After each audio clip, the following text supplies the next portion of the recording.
Good evening, everybody in the chat, mate. Hello. Welcome to another live stream. Shit, I haven't got chat ready. He hasn't got chat ready. Technical difficulties. Technical difficulty is a technical error. Should we tell the boys and girls at home why I have a technical error? Well, first of all, we're going to explain. For me, David's audio is intermittently dropping out. I don't know what it is. My CPU is still running at about 25%. I don't think I'm overloading my end. But just to warn you, if you get like sort of clipping and dropout from David, I do know it's there. Feel free to comment if it happens, because feedback is good, because it may just be my internal loop. But anyway, it's looking fairly consistent from my end. You might want to tweak your gain down a smidge as well, mate, because you're a bit loud for me. I don't know how everybody else is. In fact, before you do that, I'm ranting. Before I do that, let me turn down my audio in my own cans. Right, okay. So, hello, welcome everybody. Good to see you all the regulars. So let's give a shout out in the chat. Hello to Cheeseme, hello to Paul Howells, hello to Darren Harmon, hello to Altwilder, stroke Trevor, and hello to Spam and Egg. Now, Spam is in here both virtually and really, because she's about, what, 8 feet to your left, mate? Not even 8 feet to my left, and technically it's right. I don't know if you want to square your camera up. I don't know if you're seeing your feed as well live. You are frame. Yeah, that's fine. You are frame left. You are massively frame left at the moment, as I'm looking at it. Swig of coffee, and we'll get back into for me this evening. Got Japanese manga comic books there from like Forbidden Planet. You have to read them back to front and everything. Yeah, do you know what? That's weird. You should say that, Darren. One of the guys at our club brought a manga book the other day, and I picked it up to look at it, and I was like, "Hang on, there's something fucking wrong with this." And the spine was all reversed. I was like, mind blown. Darren says, "Give us a wave, Spam." So hand enters, frame left. They're requesting your hand. Careful what you, David. Hang on. There you go. Hey, there you go. Disembodied hand. Welcome, disembodied hand. So we hope you had a good week of hobby stroke gaming. Sad to hear you're not on the hobby train tonight, Darren. But do you know what? Can't beat a good comic book. I'm binging my Batman that I got for Christmas at the moment. And do you know what? You gotta love a good comic book. So, yeah. Good evening. For those of you who are here for the first time, welcome to the Yellow Belly Tabletop live stream. This is a 2-hour session where we will talk about everything related around the tabletop hobby, primarily tabletop war games, but we also touch upon other board games, card games, and role-playing stuff. Whatever takes our fancy, really. So, for the next 2 hours, we'll be following our usual. Paul Howells is playing Skyrim, Digital Traitor. Don't digital traitor him, because I've been such a bad digital traitor as of late. Actually, probably that's right, because we are talking about the digital takeover this evening as part of our main topic, which will kick off roughly around 9 o'clock. Oh, it's so sad. This is a grim day. It was going to happen, though. Let's be brutally honest. Inevitable, my ass. Hello, Ben, because of Ben Crispin, as we know him. Crispin says, not sure if this 3D printing thing is going to take off. But Ben, or Crispin rather, that stable door, mate, has both, but it's closed. Bastard. Darren wants to know what Spam's working on. So do you want to tell everybody? Working on Artisan Guild 3D prints. Okay, cool. Because on topic. Yeah, very, very on topic. So, anyway, for the first hour of tonight, we'll follow our usual format. That reminds me, I need to get the pictures sorted for what we did at club. I'll do that in a second. You did at club? What we're gonna do? Oh yeah, because that was another drama. What we'll do is, first of all, we'll discuss what we're going to be doing for hobby while we do tonight's stream. And then we'll talk about what I did at Gaming Club, because unfortunately David was pulled out due to personal commitments and work and shit. And yeah, didn't get home till 6:15, so it was too late to the party. then we'll talk about some news, and I've got a fuck ton of tabs opened, and it's all clickbaity as shit. So it might be my YouTube feed, as everything is glitching out. Okay, everybody will have to bear with us. My OBS overlay is just frozen on all the videos, and we're having a bit of a judder, so I don't know if we're going to get lost frames or something like that. Again, feedback in the chat if the quality is cack. It's something I'll have to investigate and troubleshoot later. It could be just my poor old PC is curling its toes up and dying. Yeah, let's get into it, mate. So do you want to be first with the hobby? No, you go first with the hobby. Okay, so let's go over I'm to busy hobbying. well, that's good because I can do that. Let's go over to my desk. Tech difficulties, yeah. Tell me about it. Fucking technology. This is why it's the end of the world for us grognards. This bloody 3D printing shit. Right. So David had a bit of a genius idea. How often on this stream have we moaned about not getting terrain done, and we always seem to paint the other projects, but never the terrain? Oh, Ewok, you wound me. It's that feed quality or content quality. God, that's brutal. I tell you what, that's horrible. Right, anyway, let's get on with it. So how often do we moan about not getting trained on? And then David said, well, do you know what? While we're on stream, why don't we just do terrain? And then, because we've got to do it and we're here every week at a particular time and place, it might mean we get more terrain done. And you know what? That's a fucking genius idea. Concentration. So I basically dashed up to my little hoard of shame upstairs in my storage room and pulled out this hobby project that I started an eon ago and haven't done anything more since. So what we're looking at here, I'm going to pull my camera out just a fraction. So what we're looking at here is some of the MDF buildings for Carnivale from TT Combat. I've already done quite a lot of airbrush work. I put down a primer, and then we've got, I think that's Cavalry Brown from Vallejo Model Colour. Then we've got some grey for the windows and some detailing. What I need to do now, though, is I want to get all of these windows outlined with like a white sandstone colour. So I'll show you a building I worked on a while ago and got to the next stage. Of course you do, because you're a fucking tryhard. So this is what I want to get to. And as you can see, because these are like literally 2mm banding strips around all of the details, this is not airbrush work, this is brushwork, and it's going to take me forever. Perhaps that is fair criticism. Why the fuck would I even do this look? Because it's going to take forever to paint. But do you know what? We're in for a penny, in for a pound.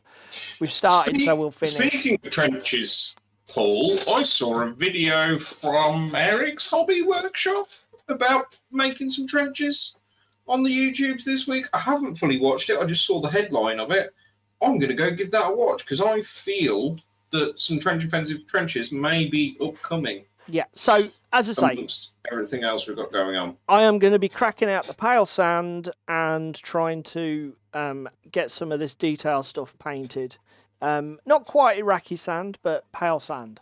But we are very close, Ewok. Very close, mate. So what about you, sir? What are you up to? Well, those that were here last week know that I was building a Dunsmouth thing. Is your desk cam on? Yes, I'm going to it now with me, old man. Okay. Doing things. While you talk to the people, I will go to our club night and actually bring in the photos. I've got them uploaded. What? There you go. Go down to the desk cam. There we go. David's disorganized chaos.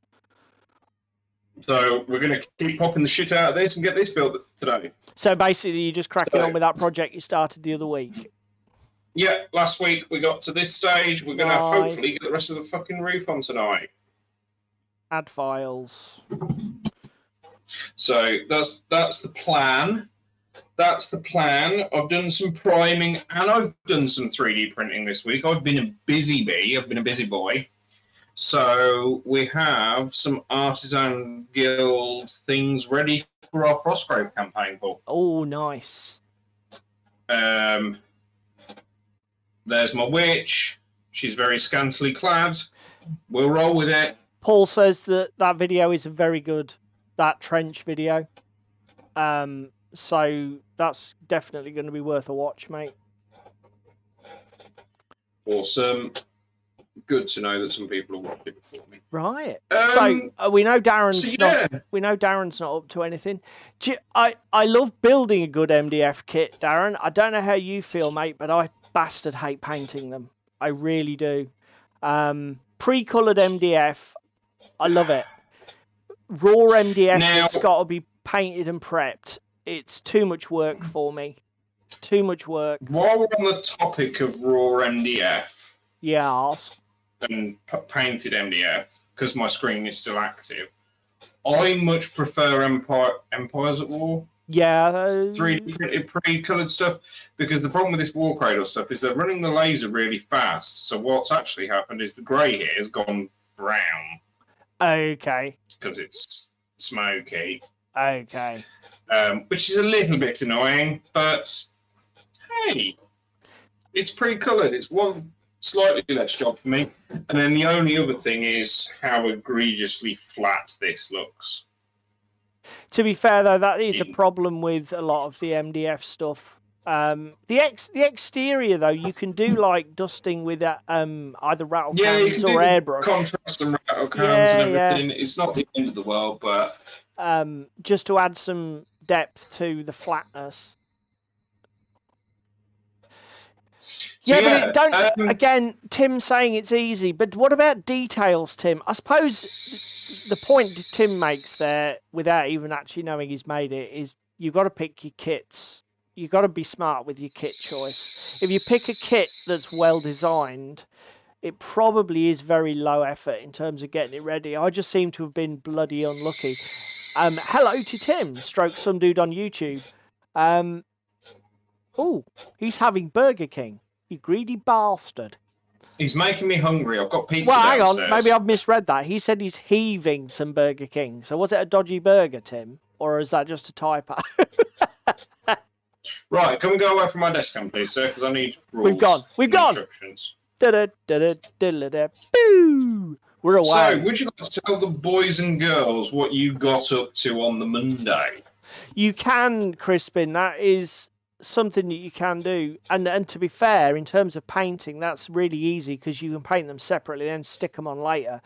And Crispin is on topic because if you noticed, he said print greebles, not paint greebles. Yeah, I know. He said 3D printing. He's mentioned the goddamn curse phrase. It's not a curse. Yeah, I think you're dead right.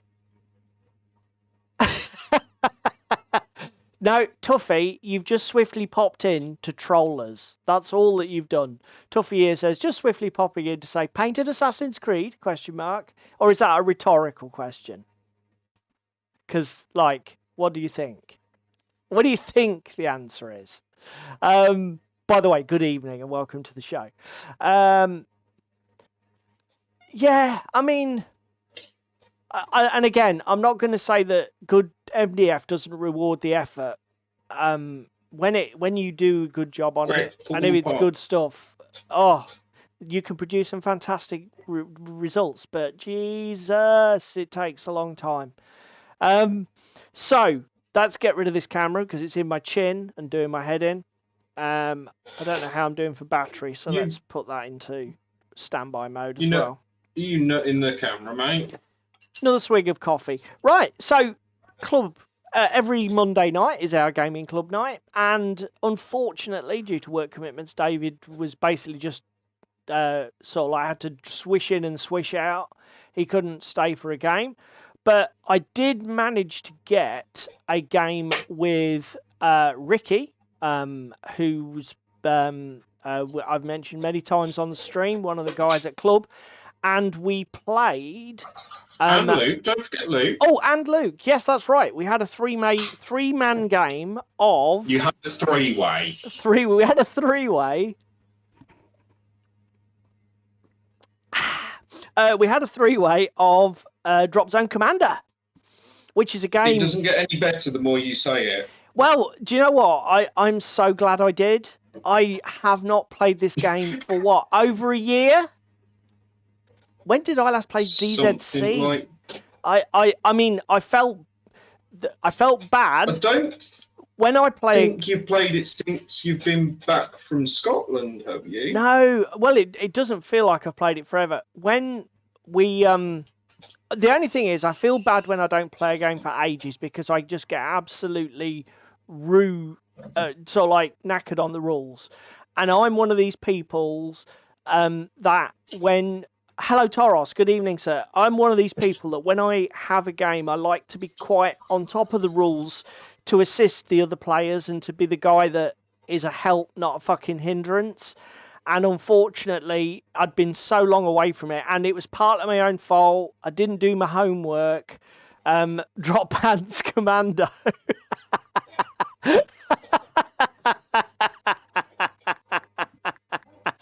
Do you know what, Tim? That is genius. That just may be what I call this game from now on. That is fucking genius.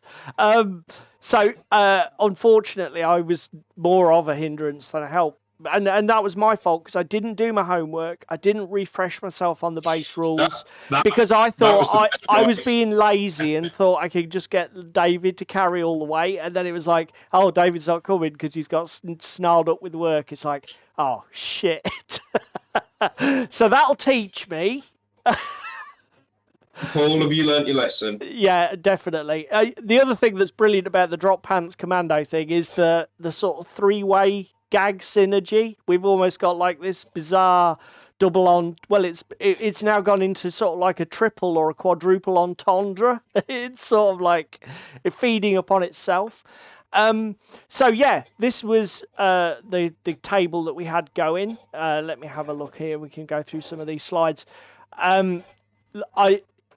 For anybody who's interested, this is the actual cardboard terrain. I think this stuff was this produced when it was still owned by... It was originally from Hawk. Yeah, Hawk. TT have discontinued it, but then TT have now reissued it. Yeah, and TT, to be fair, do a fabulous range of 15mm MDF for this game anyway, so the cardboard is slightly redundant. But I tell you what, if you see this cardboard set of buildings for cheap, holy Christ, it looks pretty good.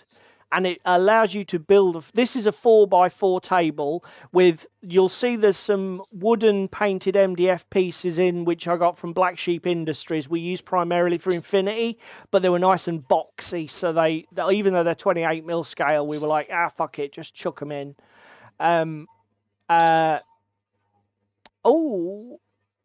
Yeah, the containers are part of the Black Sheep Industries stuff, Tim. It's all 28mm. Ewok says those containers were probably delivered by Yodel, given the placement. Look, they're just they're too obvious in the middle of the roads to be delivered by Yodel. I will do, Trevor. I will check my messages when I get a chance. So, but I tell you what, it looks great. The gaming mat is Deep Cut Studios. I don't know if this is one of their current images or an old one. They've got several of these sort of urban road layout, or they did have several of these urban road layout themes. This one works brilliantly for 15mm. It's a bit small for 28, but for 15 it's perfect. And I tell you what, I think the table looks fantastic. We were nearly fully painted. Ricky was fully painted. I just had my infantry to do, and Luke sadly was mostly unpainted. But you know what? It didn't matter. The game was still good fun. In the That's when end, I helicoptered in. uh, You were like, how do we do this again? yeah. How do we do this? Ricky absolutely smashed it. We played one. I think out of the Battle for Earth rulebook, there's about 3 or 4 multiplayer scenarios. This was a kill one, so there was no objectives as such. It was literally just kill points. And Ricky just absolutely smashed both Luke and I. We got absolutely fucking hammered. Ricky basically just castled up. He was playing the Sheltari, and if you look in the top, right hand side of this image, you'll just see his gates where he castled up in this corner almost on this junction. He basically just dropped all of his assets here, and we sort of took the fight to him, but got absolutely fucking hosed. So yeah, really good game. I need desperately to play some more of this Drop Zone Commander, because I want to get smarter with the rules. I do have a 1750 point list, fully painted except for about half a dozen infantry now. Infantry bases, which I've got to put some more colour on. 15mm infantry is a bit fiddly. I was about to say, how did you end up with more DZC army points wise than I did? But then you didn't buy 5 factions. No, I didn't. I bought the current Scourge starter army. I got gifted a second copy of that Scourge starter army, and then I did own the sort of half size Hawk Wargames starter force, the resin and metal one. So I've got fucking Scourge for days. Oh, that sounds fine as fuck. So yeah, I've got enough for a full size list and spares. So I'm going to be, here's Ricky's stuff close up, where he's castling around this damn junction. So yeah, that was our gaming club night. Fantastic. The other thing, for those of you who haven't tried Drop Zone, I'll be honest, I haven't tried many small scale games, but Drop Zone's main thing is it's movement based, because and I think this is typical of a lot of small scale games. They're a lot more, is it strategic than tactical? I don't know.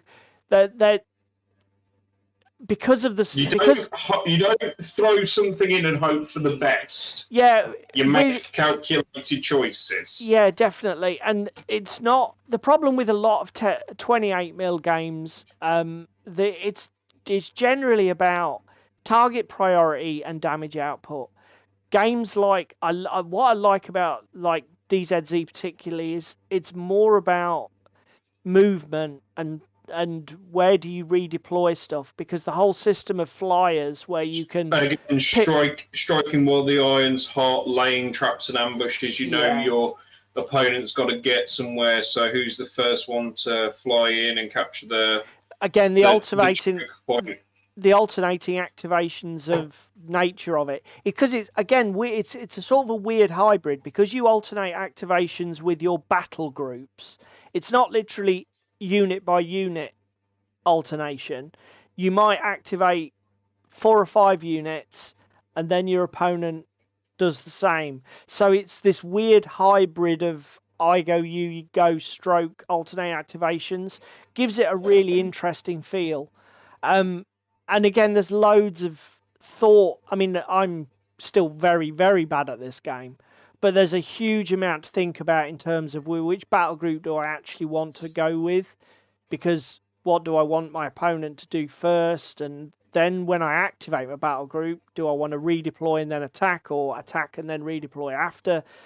It's just such a good game. Do you want to bait out one of your opponent's battle groups in the hope that they'll come and answer your armor group with their armor, and then you can spring a trap with one of your other battle groups? Tim, you'll have to ask David why he hasn't prioritised his soundproofing his entire hobby room. I've been busy. Okay. I've cracked cracked my sump on my car yesterday, so I've now got that fucker to repair. I discovered that tonight, so that's been my nightmare for the day. Oh, it's moving. I will fucking slap you. Oh dear. Right, so there we go. That's what we did at club. Now then. Don't forget I know where you live, dickhead. Ah, shit, he has a point. Right, okay. Let's get this wet paint a little bit more wet than wet palette rather than it's a little bit more wet than it is. The wet paint wet. Wet paint dry. Then that's dry in dickhead. Words is hard. Hards is words. Right, okay. Pale sand. What fucking number's pale sand? Anyway, the news this week. Who's seen the news? Hang on a minute. Before we do the news, I've got to find me pale sand. Somebody tell me what number is pale sand? A number more than 1 and less than 20. Shut up. Did you just drop that? It's that side of you. It's the right-hand side against the wall. Okay. Pale sand, come to me. Where the fuck are you? That is dark sand. That is Iraqi sand. That looks like that's in the wrong position, and I don't really know how. Why would he was right? It's number 7. Right, okay. No, not brain matter beige. I don't own that. No, we're not doing Iraqi sand. Yeah, bye sump. Yeah, pretty much. And he only did it with a bloody strap, a buckle on a bloody ratchet strap. What a clown, eh? Oh, don't even ask it. Tim, don't ask for a demonstration of the chair. Oh my God. Tuffy says, how the hell did you crack your stub? Sadly, he wasn't rally driving. That would have actually been quite good fun. He was just being unlucky. And the thing is... At the last minute, hit the brakes, still went thudunk, and I was like, that's probably cracked it. Thought nothing of it, drove around for another day, got home from work this evening, noticed the fact that there was, what's it called on my driveway? Oil in a puddle on my driveway, and I was like, oh, where's that come from? I know. Went and checked under the car. Oh, yeah, David was right. Yeah, big hole in some. Whoops. I don't. Well, anyway, this is not a car repair show. Shut up about your sump. So, right, let the clickbait begin. First news: Simon has taken over some Mythic Games Kickstarters because Mythic Games has finally admitted it's in above its neck and it can't fucking deliver on all of the promises it's made on Kickstarter in the last 5 years, however fucking long. Basically, this for I don't know how you guys are with this sort of stuff, but this drama has been boiling for bloody months. With Mythic Games asking for more cash to get stuff delivered and get stuff out to backers for Darkest Dungeon and some of it Rainbow Six Siege and all of its other bloody Kickstarters. But there are 2 now it's just completely given up on. It's sold the rights to both Hell and Anastia to Cool Mini or Not. And Cool Mini or Not are basically going to strip down, streamline them and try and release some retail products using those IPs. So sad. The only Mythic Games game I own is Pantheon, the first one that was done forever ago. And it's a game I still have fond memories of and still wish I could play more. Ewok's already sold his Darkest Dungeon. Did you make a bit of profit on that, mate? Because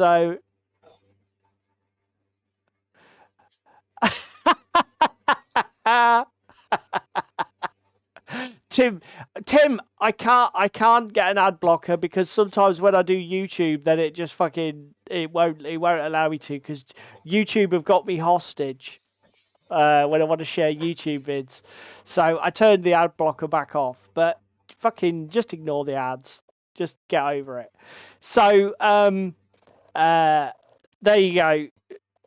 I don't think there's much to say about this other than you don't have to buy shit just because you saw an advert for it. Yeah, I don't think I've got much to say on this other than I'm sad. Mythic Games have produced some great games over the years. And I mean, Joan of Arc I was nearly tempted to get into. I wish I'd done Solomon Kane back in the day. I'm sort of glad I didn't because obviously there's only so much gaming I've got room for in my life, and their products. The problem with the Mythic products is that they're too ambitious, and I can totally see how they got themselves into a fucking mess, because they just never.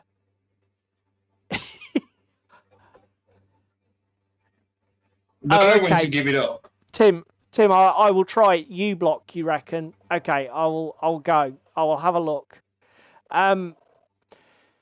Mythic definitely did get stung by the pandemic, but I think the only thing that's a bit unforgivable is that, from my point of view, is that Mythic. I think Mythic should have been more honest sooner when they realised they were in a hole, because there is sort of what's Piehole Cheese Me? Is that some sort of plugin, or is that a... Oh, so yeah, okay. I will research what a piehole is, sir. So that's 2 suggestions. A what? Oh my god, Darren's just got bloody technical. Darren, I don't even know what you're on about, mate. But if you want to message me, DM me and to a tutorial or something, then that's awesome. What was I saying? There is an element of the way Mythic have conducted themselves in the recent past is that they've run it a bit like a Ponzi scheme, where there is some evidence that they've been using resources from new Kickstarters to try and backfill and dig themselves out of a shithole with previous ones, which I think's dishonest to the end. It only works for so long because people won't, if the rumours are to be believed and the evidence is to be believed, people just go, "All right, fuck it. If my money's not being used for what I want, I'm not backing it." Well, again, you've hit the nail on the head, mate. It might work once, but if your project fails and you don't manage to produce a miracle and produce 2 Kickstarters from the funds of one, then you are fucked. And that is exactly what's happened. It's just a spiral of collapse that they shouldn't have dug themselves in this deep. As soon as they started getting into trouble, they should have stopped taking people's money. Because the other thing is that probably puts another sort of perspective on this. I think Darkest Dungeon was their biggest Kickstarter at $5.6 million. These guys are not... we're not talking about, like... I think the smallest one was probably Anastasia at 1.3 mil. They are massive Yeah, we're not talking small sums of money. No, they are massive Kickstarters. Another piece of news that David pulled out. I don't know, this must have been your doom scrolling, mate. This was this news article about tabletop revenues declining on Kickstarter. No, it was a Google ads feed. So you know when you go to like Chrome on your mobile? Yes, I know what you mean. And it tells you, oh, you might be interested in these bits of news. Yeah, and you can also have it set. There. Okay, cool. So yeah, looking at the numbers. Thanks, Darren. The best year was in the middle of the pandemic. Now, this was interesting because David and I we might come back to it as a topic. You can let David pulled out live on YouTube. You might be able to tough years. Oh, fucking hell, Tuffy. Spam. Have you seen the comment? David pulled out. The last one from Tuffy. What was I going to say? We were going to do a topic. Wow. We've got an idea for a topic, and you guys can say about, whether the whole tabletop market thing's got a bit of a saturation point. I'm gonna have to put that in my mouth. Don't look, mate. Stop feeding the trolls, for God's sake. Well, no, because every time I'm bending over, my cable's pulling off the rafters and it's pissing me off. Mate, that did not get any better. Bending over, pulling off. I'm here to get roasted. You damn well are. Fuck off. Oh my God.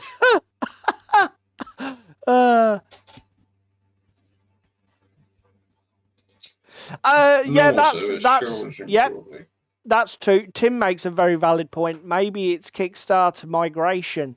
Maybe what we're seeing is that Kickstarter people are moving to GameFound and other places. Yeah, maybe they're sort of like their place as the alpha dog is being sort of like undermined.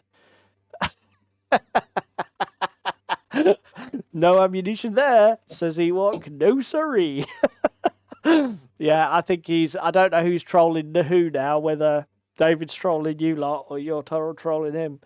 Do you know what? That is a very valid point. We might come back. We'll do some research and we'll do some thinking. And we might come back to that. Digging. Yeah, we might come back to that as a topic. But still, interesting. Now, here's another one. Here's a shocker, and I don't know how many of you guys have come across this one. Guild Ball is coming back. Yeah, baby.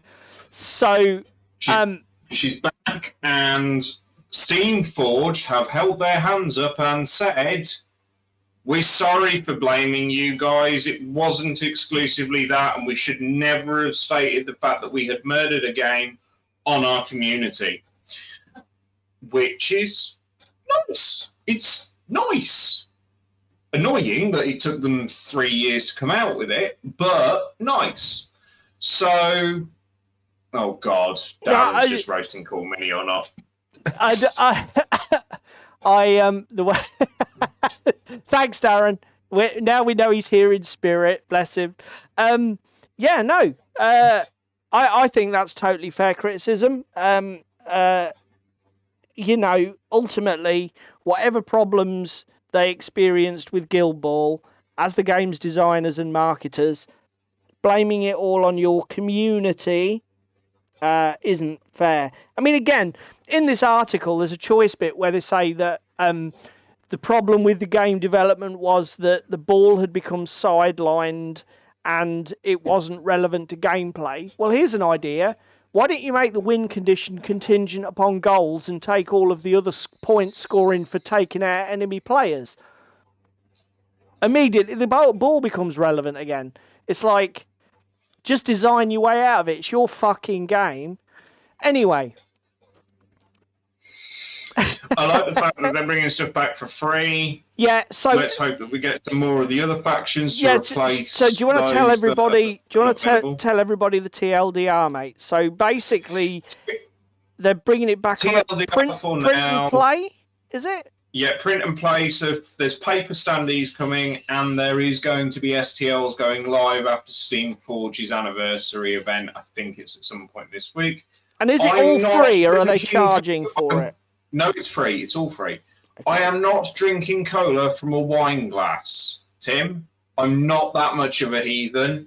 It's red wine. Red wine. Oh, no, we just got demonetized. Oh, no, it's all right. We're not monetized anyway. There you go. Red wine. Actual red wine from a bottle. Yeah, I'm excited to see it come back. I have played very little Guild Ball, but I enjoyed what I played. So I'm with you, mate. If this game gets any kind of revival, I'm up for that. Oh, geez, me, easy. No, that's white and rose, cheese me. White and rose. So you got Tim's put a bottle, not a box. How fancy. Are you trying to say that our David's a bit trailer trash? Oh dear, I like it. So yes, I am pumped. I mean, again, absolute. Do you know what? Just if they'd decided to relaunch the game, you know, the way Games Workshop abandoned Blood Bowl for 2 decades and then said, oh, there's money to be made here, let's go back and have all this back. If they're genuinely just sort of saying, well, we've got all this stuff, this article goes into a bit of deep detail. This one's on Dicebreaker for anybody who's interested. The article goes into some detail about, apparently they've done a lot of resculpting of the models to make sure that they're printer friendly, fix some narrow weak points, and really, you know, they've actually put some resource and time into it. Yeah. Which, considering it's going to be a giveaway, is pretty good. I mean, whether the giveaway is just a way to relaunch the game and relaunch a product range, fine, whatever. I just think that it's great. And it, like David said, and the other thing, just saying, do you know what? Tantrum over. The game did go to shit, but actually that wasn't everybody else's fault. That was ours. So.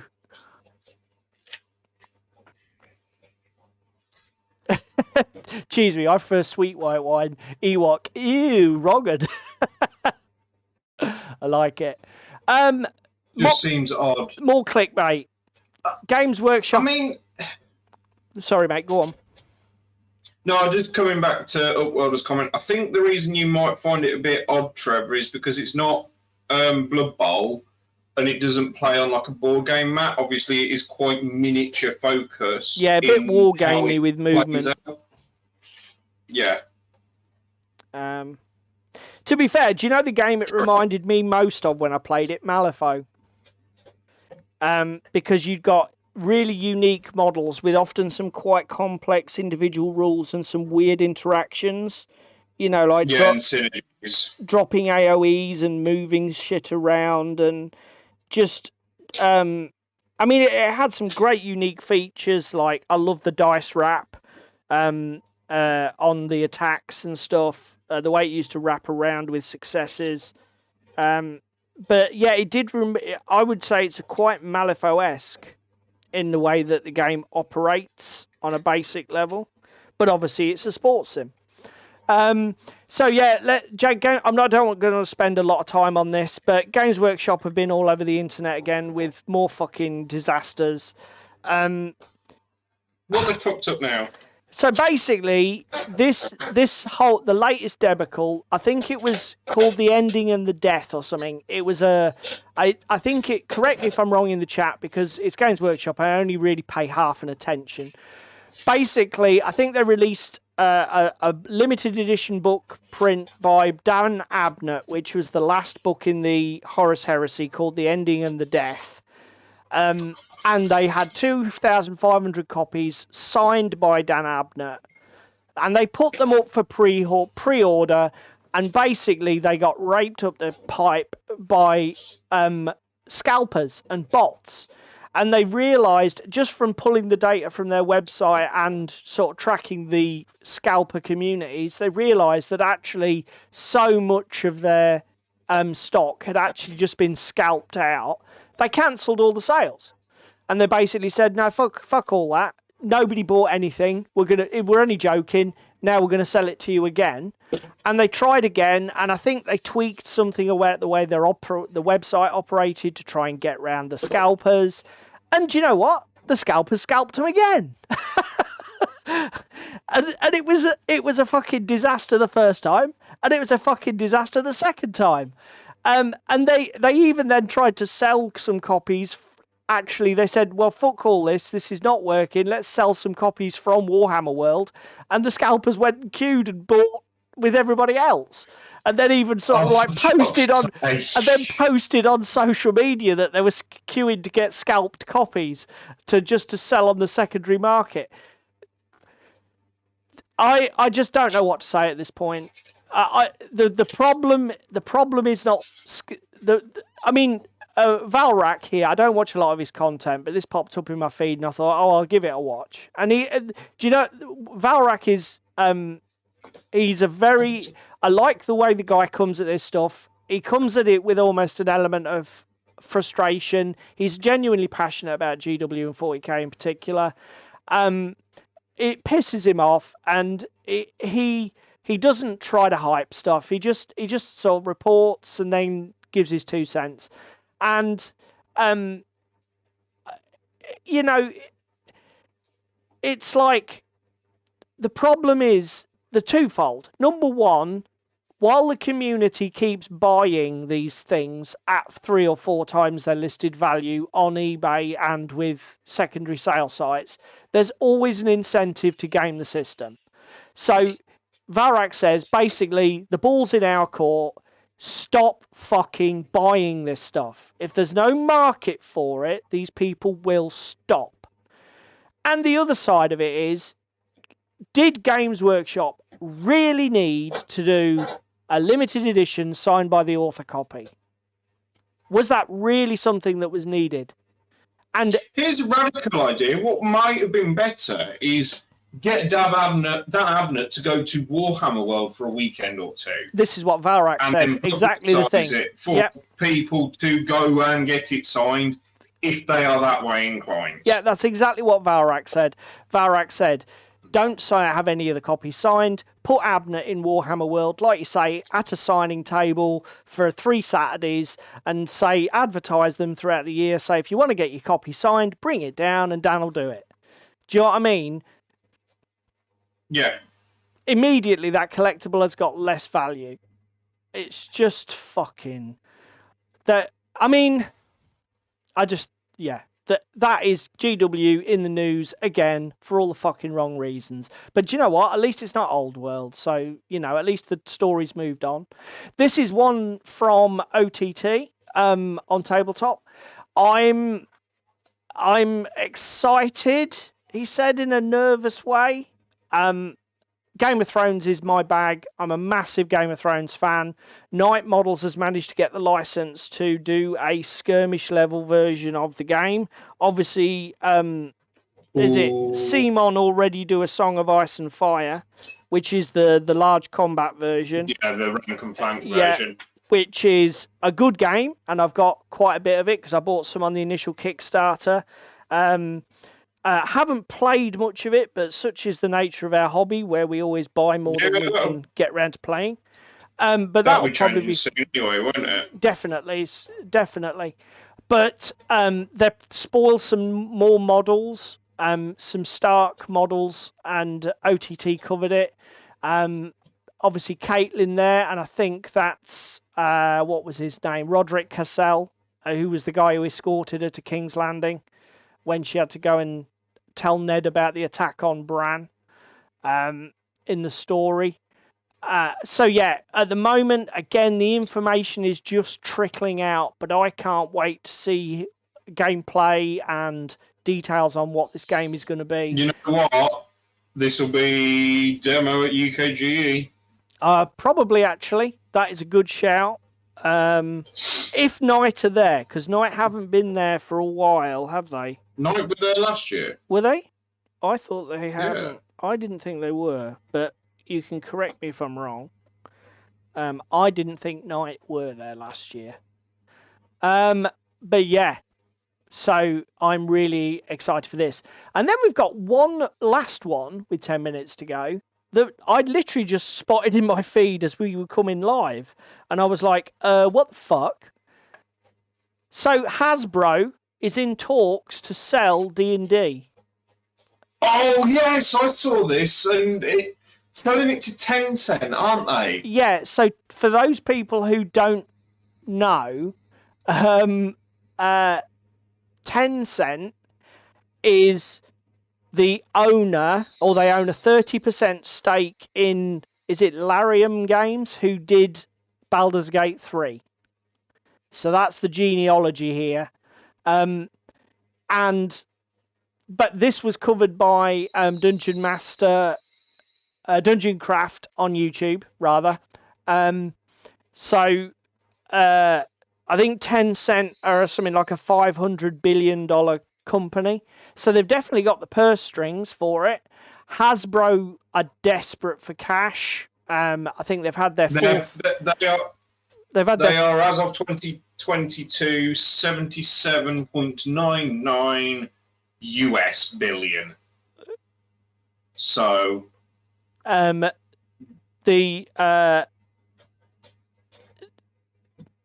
was I saying? Hasbro have had, like, I think their fourth or fifth quarter of losses, even after all the layoffs in November, December last year, and what have you. Their business is absolutely tanking its tits. And I think that they're looking to sell basically the only asset they've got that's of any value. So for those people who are into their D&D, this is an interesting time to look into, to give some thought to what might happen. The new version of D&D soon. Well, this is, I mean, again, Dungeon Craft, Professor Dungeon Master at Dungeon Craft covers all this. He says, obviously, chances are the books are already printed or at printers, so a lot of that's a done deal. But, I mean, what could selling D&D to somebody like Tencent accelerate its digitization? And could it become a totally digital game with no analog assets or analog counterpart? Yeah, I mean, it's actually Tencent and Larium are digital gaming, aren't they? They're nothing to do with our sector traditionally. They basically just buy up IPs and make computer games with them, or mobile games, or whatever the fuck.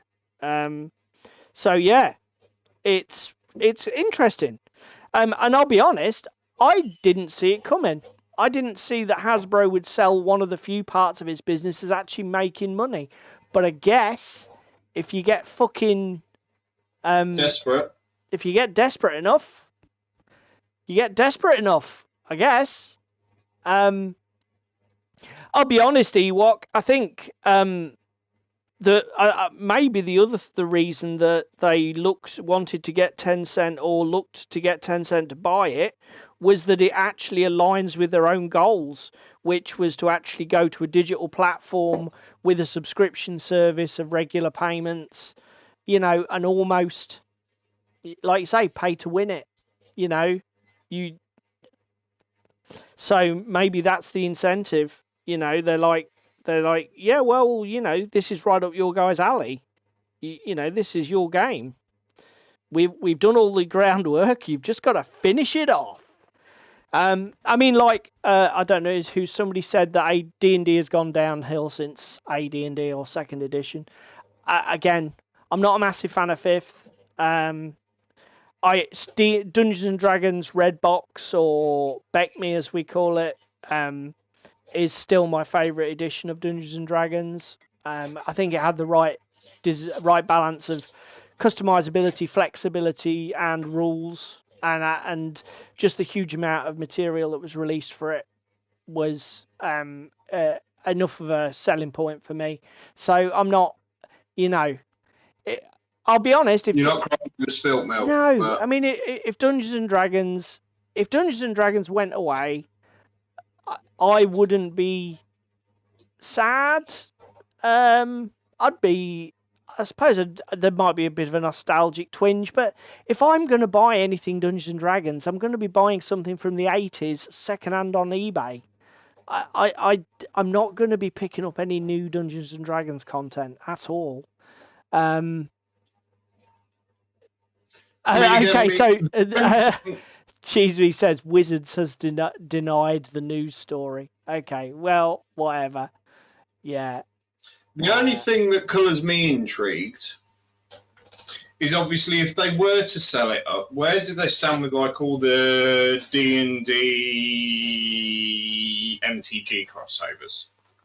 Well, I think the main reason that this was picked up as news was that is exactly what Tencent are buying. They're not only they're definitely not buying rights. They're buying the IP with the actual ownership of all rights deals. So obviously, if they're signed deals, they're signed deals. But they want the freedom to control all of that going forward. And we'll see. We'll wait and see. It could be nothing. Could be a storm in a teacup. Could be just business gossip.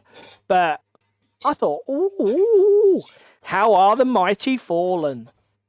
And the other reason it was quite interesting for me was I've been thinking a lot. There's been not a huge amount of noise, but there's been quite a lot of people online saying about Games Workshop being one of their cycles, and they're coming to one of their decline phases. Because again, the problem with these large businesses is that they're not very agile. As things change, they get locked into cycles of behavior. And if the market moves or customer preference moves, they can't adapt quickly. It takes them a while to catch up. Yeah, so they go in this sort of like sweeping success decline. So, I did think, Games Workshop, there's been talks that they might be going into a decline. Maybe big business is going to get a fucking hammering. Still, that's the sample of news. Unusual news from us today. We don't normally do the clickbaity meta shit, but, I think there's some pretty big stories in there. And it all sounds, apart from the Guild Ball, which is very much a positive note, the rest of it's all a bit apocalyptic, frankly, isn't it?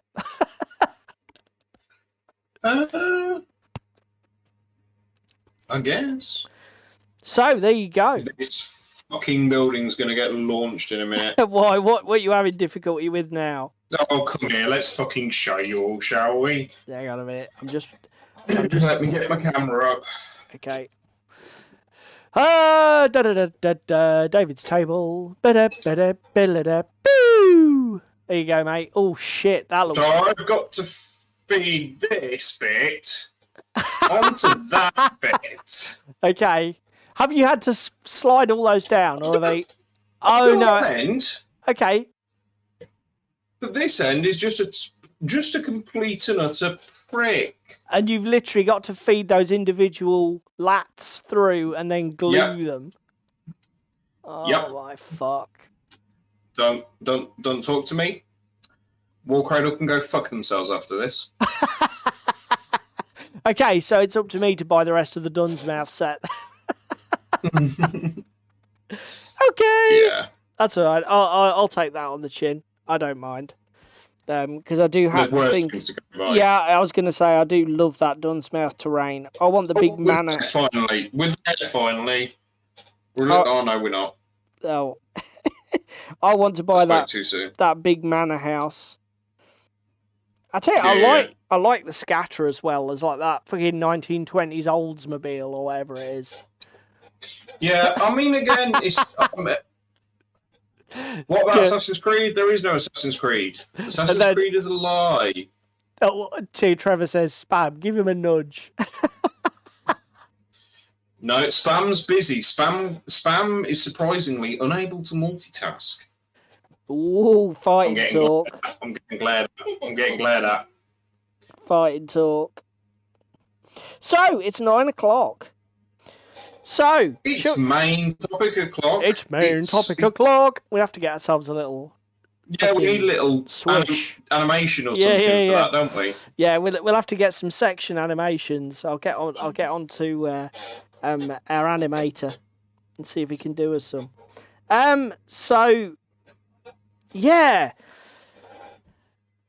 3D printing. Now, those of you who've watched our show for a while might know where we stand on this topic, but it's a very chalk and cheese topic for us, isn't it? For those that aren't, for those that might be watching for the first time and don't know our preferences, David is very much a committed 3D printer already, aren't you, mate? How long have Yes. you been operating and you using 3D printers? 20 fucking hell, 8 years. 8 years. Okay. Jesus. And I am I am a committed, it's not for me individual. I do not want the hassle. I do not like the process. What was that?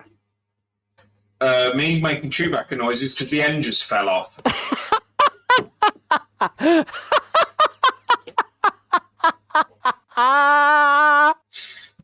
3D printing is better. End story. Oh dear. You did that just to prove a point, didn't you? That was deliberate. I wanted to send a message. Oh, fucking hell. So, right, take my desk cam off, boy. Okay, so even though I've got quite an entrenched and hostile position to 3D printing, however, I find disturbingly I am thinking about it more and more and more, and it troubles me. So we thought we would have this discussion because I am getting the sneaking suspicion that I am avoiding or I am denying the inevitable. The tidal wave that's coming. I mean, 3D. My fear, as somebody who is quite anti the whole, I'm going to call it 3D printing hobby, because it is such it requires such investment of time and resource. I think it qualifies as its own side hobby. The thing is, right, up until kind of now, it has been a hobby.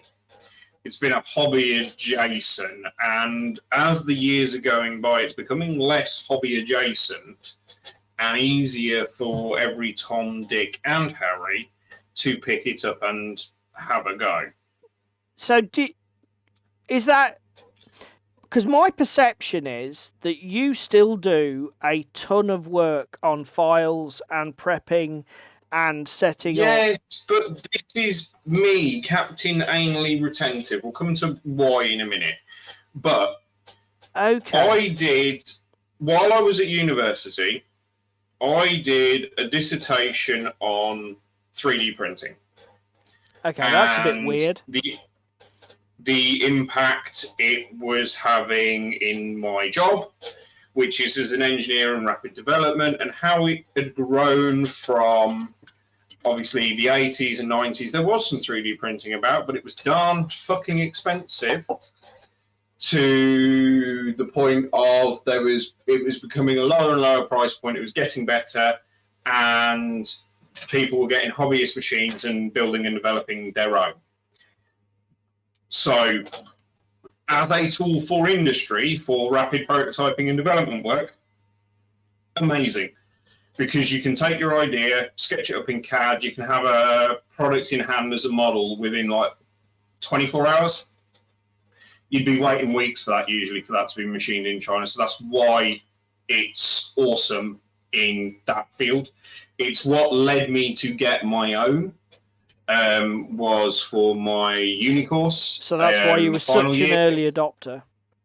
Yeah, and because it allowed me to capitalize on skills that I didn't have in other areas. Obviously, as a hobbyist, I then went, right, well, I've done with that for my final year project. Let's start putting it to use for building terrain and everything else. And the initial printer I had, I think it was something like a 8 or 9 inch bed by about 6 inches, which was fine, adequate for printing a fair few bits. And that would have been FDM back in the day, wouldn't it, mate? That was FDM. That was my FDM in 2017. or 2016, 2015, something like that. And then I got a resin. Yeah, it had been 2015. I got my first FDM. I got a resin in 2018, 2019. Then I got my second FDM 2020. And yes, there's been a learning curve to all of them and skill set, etc. But it has developed me in going forwards. You've got companies like Bamboo now and Cubic and other people. The original resin printer I got in 2019, I'm going to get a bit boring here, has basically a 6-inch phone screen in it. It has red, green, and blue pixel layers in it because it is literally nicked out of a phone screen. That's how they first started out. The companies then soon realised that actually, if you have a monocolour screen, i.e. one similar to in your calculator that is either on or off, the light transmittance of the UV through to the resin to cure it is much quicker. So we go from 12-second layers down to 2-second layers. And then because of the growth of the sector and the growth of the hobby, printers have got bigger and bigger and bigger, and you've now got the Saturn or the Jupiter, which is one of the big ones, that has like a 10-inch screen. It's like the equivalent of an A4 sheet of paper for putting resin models on, so you can start printing terrain and other bits and pieces on there. And not in multiple parts, but just as a brick. For background, locally to us, there is a company called Photocentric that develop printers for industry. They have a printer with a 42-inch screen. It is ridiculous. It's wonderful for industry, but there's no way that's making it into a hobbyist's home. Or a gaming developer's home. Is that company someone you've come across for like prototyping at your own place? Yes. Yeah. They develop printers. They're only in Peterborough. They develop printers. Oh, actually, oh Christ! So they're actually a printer manufacturer. Yeah. So there is the problem with it is it has grown so fast.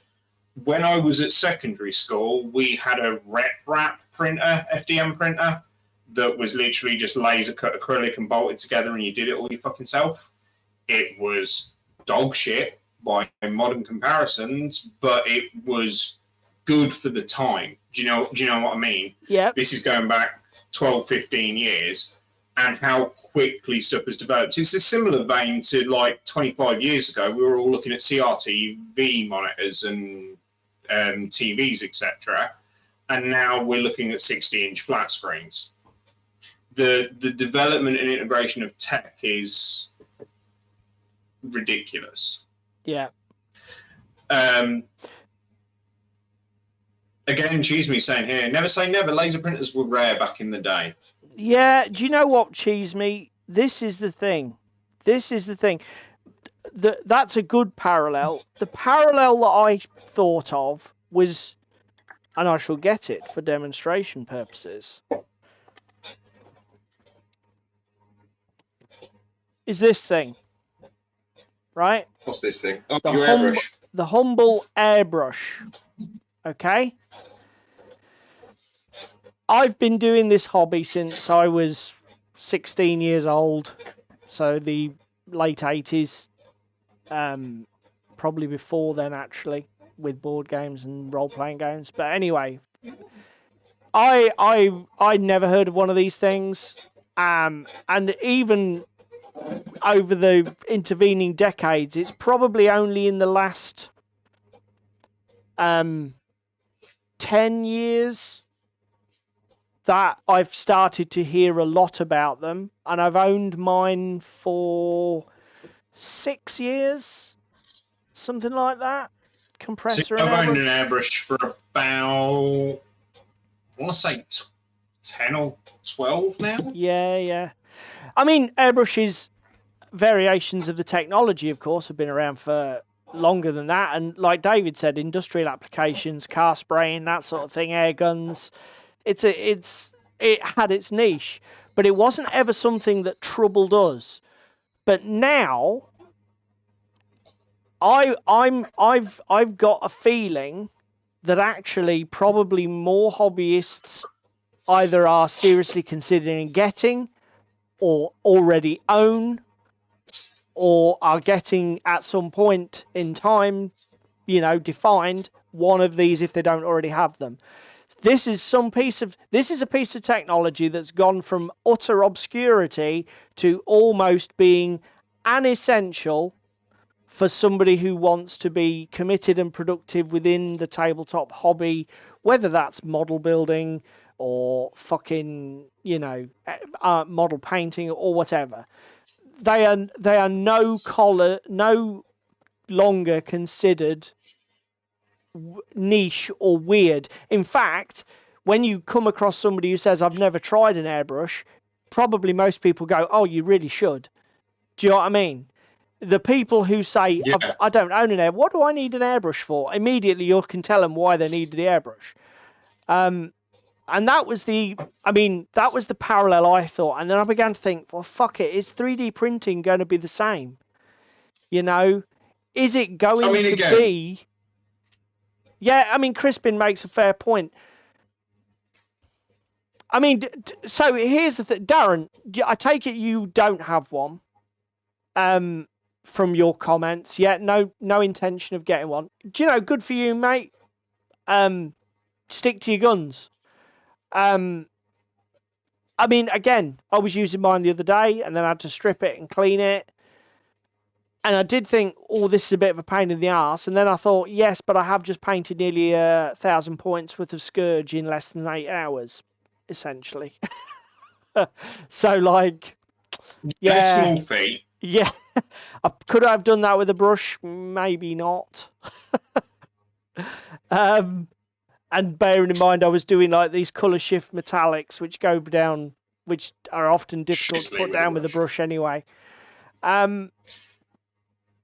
Again, even 3D printing, right, isn't just about printing cool miniatures and making terrain. There's tools and things that are available abounds for free or for paid for you to make your own painting handles. And I know everyone here is going to turn around and say, well, go the fuck to B&Q and get a dowel and some sticky tape. And it's like, well, yeah, but that's not as comfortable in my hand. So that might be a fair no, point. I'm going to print my painting handles. Again, we've discussed it before on stream, FDM terrain and the benefits and drawbacks of it versus resin and MDF and everything else. And again, it's good to a point. It's more 3D than MDF. Yes, it does require a bit more work, but you can get some good results from it. Well, I don't know. I don't know, mate. I don't know, as it does require more work to do 3D printed terrain. It's still got to be fucking painted. And like you're demonstrating, the assembly of some MDF kits can be such an absolute nightmare that actually just the actual chore of printing something is actually less work than putting together a bad kit or a fiddly kit. Yeah. And obviously the thing is, and the other thing is, there's a trade-off there. Often kits are fiddly and complex so that you can get complex 3D geometry out of what is essentially a flat panel. So actually the complexity goes up as the detail level goes up. Whereas when you're 3D printing something, it's a different ball game, isn't it? You can wait for it to come out. Exactly. I know that there are certain, there are parameters for what will print well and what won't print well in terms of things like overhangs, voids, blah, blah, blah. I know that. I'm not an expert because I don't do it, but I do know that it is factors. Yep. Again, here's another point and another point to touch on. Yeah. The power of 3D printing, as others have already discussed in chat, to allow you to get into the hobby for cheaper, is a nice touch, right? Yeah. But what I find better or more interesting is the amount of exposure from random sculptors that have a ton of talent digitally Yep. Okay. in Uzbekistan or wherever that are putting their files out for sale, and they're as good, if not better, than certain big boy manufacturers. And I'd rather support small business. I'd rather support little Johnny from the middle of Minnesota that can sculpt these really nice miniatures that, again, are unique and characterful for me, because I suck at sculpting and converting. I fucking hate it. It's a nightmare. So let's do the easy thing and get little Johnny to sculpt me something and do it. Do you know what I mean? Yeah, sure.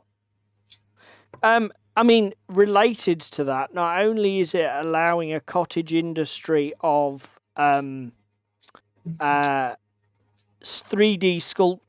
sculptors and miniature lines to just keep popping up now on these digital sites like My Mini Factory, is it? That's one, isn't it? Yeah, My Mini Factory, Cults, Thingiverse. Yeah. So not only are these guys able to now monetize their 3D modeling skills or 3D sculpting skills, but we talked about it. There is actually 3D printing is also, in a way, enabling small games to come to life. Look at the problems that Three Sales Studios had with Marcher Lords, Margrave. The miniature production side of it was the thing that broke them. Actually getting the game made physically. So what they've done is they've just gone down the STL route. They're going to leave the production up to the people. Now, there are people who have actually tried to commercialize the actual 3D printing. Three examples come to mind straight away. We've got one in the chat here because Paul Howells of Pandyman Entertainment, correct me if I'm wrong, Paul, but your miniatures are all produced by 3D print, correct? Yes. So this is somebody who's actually... Well, it's because you were just 3D printing, mate. Is that what you mean? From the get-go. Yeah, awesome. Look at Mini Wargaming, right? I don't know many of you who watch the Mini Wargaming channel. I tend to watch just the old world stuff that's been recently. I'm not a massive fan of AOS or Games Workshop 40k, so I tend to watch their niche stuff like the Bolt Action. They've done some, and the non-GW stuff. But one of the things that I do... Crispin's got their first good one, Crispin. Yeah, Privateer Press. I'll come to them next, but I'll talk about Mini Wargaming first because it's very current. Mini Wargaming are doing a roaring trade, manufacturing these adaptive trays, movement trays, to allow people to use old fantasy models in the new fantasy game. Because the base sizes have changed, what they've basically done is made movement trays with padding, so that 5 models on 20mm bases occupy the same frontage as if they were on 25s. Simple idea. How are they mass producing that? Well, for a start, they've monetized the STL, but for the people who, like me, don't want to print, they've got a massive fucking 3D print farm. They've got staff, they've employed staff and bought the shit out of 3D printers, and they're just literally smashing these things out and then shipping them out from Canada. So they're doing 3D print production. Privateer Press experimented with 3D print production when they relaunched their War Machine sets. They were doing resin prints, weren't they, mate? Yes. And there was a big scandal about whether they'd properly cleaned them and whether there was adequate quality control. I think that was around one of the bigger conventions in America, wasn't it? People made complaints after buying some of their products that they'd still got raw resin covering them, or because they weren't adequately washed or finished or cured or whatever. I mean, again, Right? Yes, that is a Oh, thing. one-page rules. Well done, Ewok. Another excellent shout. You get it from fucking normal resin in normal production methods. Looking at you, TT Combat. Poor old TT Combat. They don't get some stick. Well, no, it's true though. Look at your fucking Strigoi. To be fair though, that was not. There was never. It was they? never like inadequately cured or raw resin. It's just that they were shit. No, because but there the was flashing was fucking egregious. and they'd got massive voids in them. You know, I don't know how they'd done it. Whether they were just bubbles or what the fuck they'd done. But they weren't 3D prints. They're just traditional models. No, but that's resin what I mean. molds. Like, I see what you're saying is that for all the people complaining about 3D prints, some of the traditional methods have got their own flaws. No, that's totally fair, mate. That is totally fair. How many of us have actually, how many of us have got god-awful experiences with Games Workshop's Finecast product? Find my arse. How many of us have tried to take apart some brown, black, grey, plastic sprues and found that half the bits of the models break off because they're, you know, they're finer than the anchor points on the sprue. So you get your snips in and the whole thing just breaks off. Looking at you, weird. That's been an experience on a couple of models. So yeah, no, that's totally fair, mate. I don't think necessarily you can say 3D print bad, all other forms of production good. I mean, and here's a weird thing, right? In some ways, the 3D print production of models has got a massive retro appeal for grognards like me. Because what is the one commonality between 90% of the 3D prints that you'll see out there for miniatures? They're one-piece sculpts. Yeah, because the system allows for it. Yeah, and that's what I grew up on. One-piece metal models. I love it. Even now, I love it. If all I've got to do is like rub it over with a toothbrush, get rid of some fucking resin or releasing agent or whatever, and glue it to the base, get on. I love it. GW kits where I've got like a 25mm infantryman who comes in 22 pieces. And he's got a seam in the middle of his back and his cape that's egregious and it doesn't quite seal and sit together, right? Again, so therefore you've got to then fill the fucker. Yeah, but you've got to set quality issues aside, mate, because yes, you can have plastics with shitty seams and mold lines. You can have 3D prints with fucking horrific cysts where somebody's not done the attachments for the supports properly. And they need a massive amount of work. Will produce crap products regardless of any tech that's available. Exactly. Is the point that Cheese Me's just made. Do you know what? You exactly, Cheese Me. So I think the quality argument becomes mute. I don't think this is at all about a quality issue. I think that's the one issue you could probably lift and take away out of it. Some might say that the quality of the models that you used to be able to produce was not very good. But again, even that's relative. I'm a massive fan of crude, hand-sculpted metal models from the 80s. These models, some of the models that are my most precious and most fondly remembered, are incredibly crudely sculpted and not dripping in detail. So even if you were to say, oh yes, but 3D printing, it's so low res, that's not a problem for everybody. It might be a problem for some, but not all. Are you on your desktop sharing, boy? Come to my desk cam, boys and girls. Come to my desk cam. I'm commandeering Spam Minis. So I take a country age with supporting my resin STLs because I do not like giving people shit like this where the leg is malformed and then pulled up off it. Perfect for Spam to cut teeth on, and I will be reprinting it after, but for now, like, that's no good. That is a discard and throw in the bin. But she prints entirely in one piece. The wings are all attached to her, the legs are all attached to her. Yes, I get what people are saying at home about the bases. Some of them are a little bit egregious. Totally with you on that. What, as in fussy? Yeah, fussy.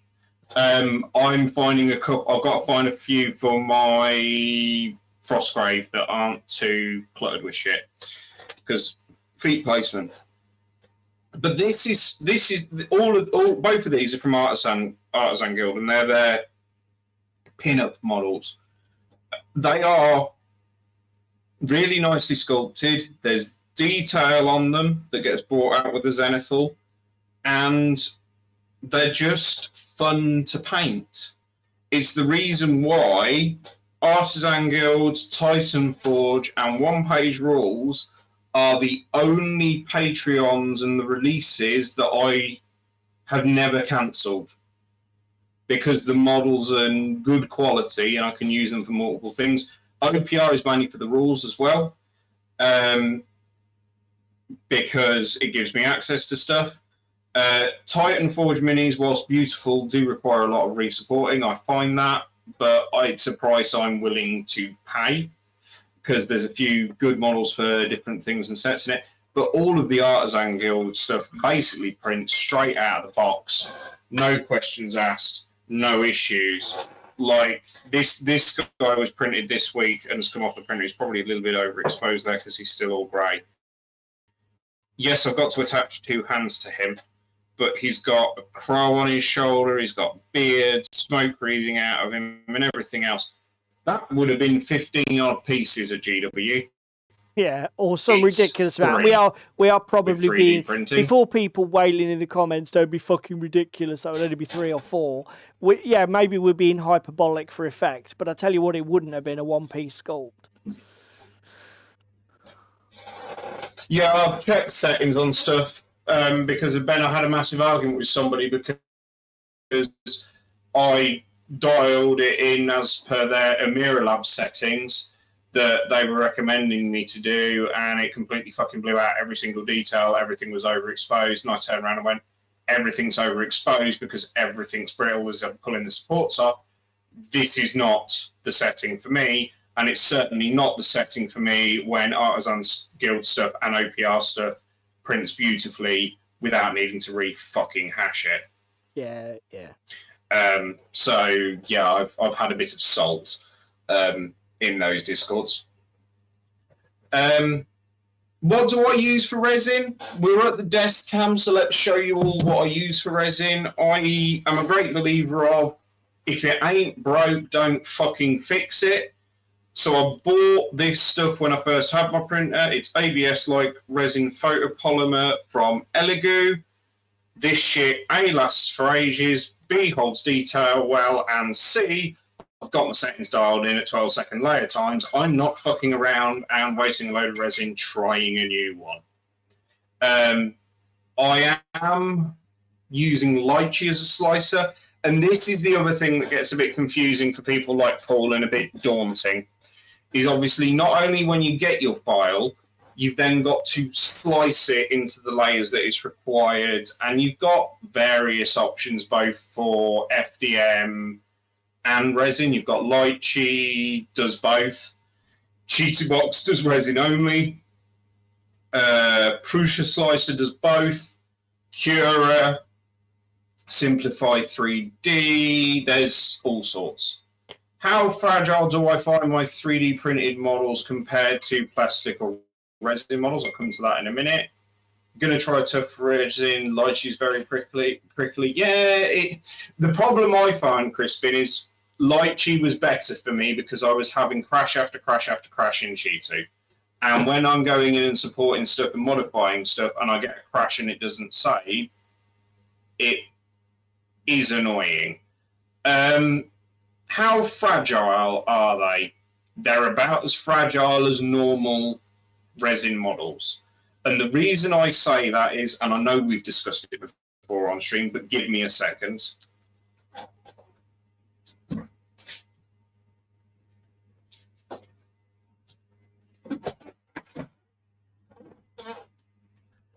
We're going to go get these bad boys. So we'll get rid of the star scrapper stuff that is all right. Hunger Miniatures. Pirate Halfling Blood Bowl team. Apparently these don't. Let me see if I can. They don't bounce, which I think is shocking. They do bounce, just into a million pieces. I'm trying to see if I've got one that you might just about be able to see that. So on his left leg, as we're looking at it here, just halfway up the calf there is a little line from where he broke, and there's one running there across his feathers. So all of these got bounced across the floor, shattered into pieces. Because resin's so brittle, handy-dandy tip, boys and girls, you can re-piece the bits back together if you put them all together, and it's like a Lego jigsaw puzzle. Yeah, they do really break. fun. They break extremely clean most of the time. I'll be brutally honest. David has printed. I'll interject here. David has printed a shit ton of stuff for me, and over many years, the resin stuff. I don't think I've ever had a single miniature break. I've had him give me things that were like rejects or they didn't print properly when he did them, but I've never had anything break while I've had it, while I've been using it, while I've been painting it. So it's never been an issue for me. Just to interject on Cheeseme's point, the problem you have, particularly when it comes to resin 3D printing, is climatic factors.